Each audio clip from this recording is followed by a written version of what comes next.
attentiveness.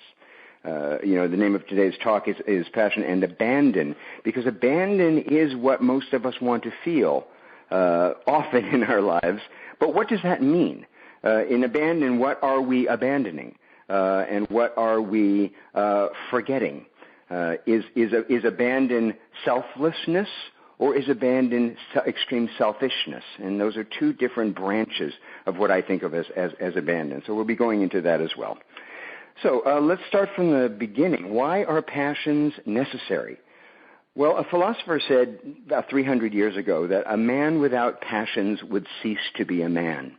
And if you replace the word man with human, a human without passions would cease to be a human. What does that mean? Why do we need passions? And for this, I have to go to a much, much deeper and wiser source than myself, and that would be Erich Fromm, the great psychologist who wrote incomparably about passion.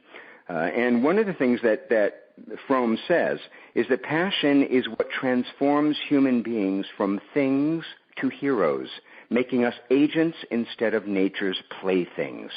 So in other words, passion gives us a sense of agency. It gives us a sense of power.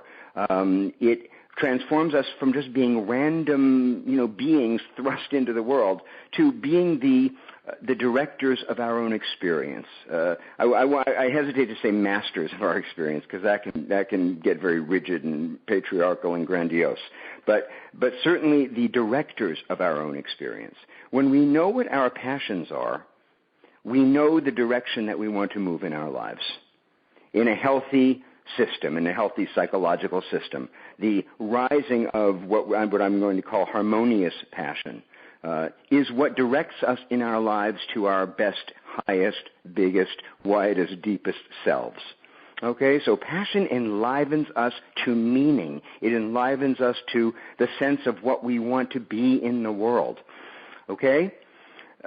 What Fromm says is that alongside physical survival runs a parallel craving for quality of life, ego fulfillment, distinction, transcendence, and meaning.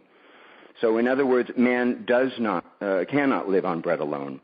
And that often we will forego food, we will forego water in favor of passion, as you know. And that can be destructive when it comes to, if any of you have had a romantic passion that made you sort of go off the rails, you know what I'm talking about. We will give up food, we will give up water, we will give up our friends, we will give up many things, sometimes in the throes of an obsessive passion that makes it destructive in our lives.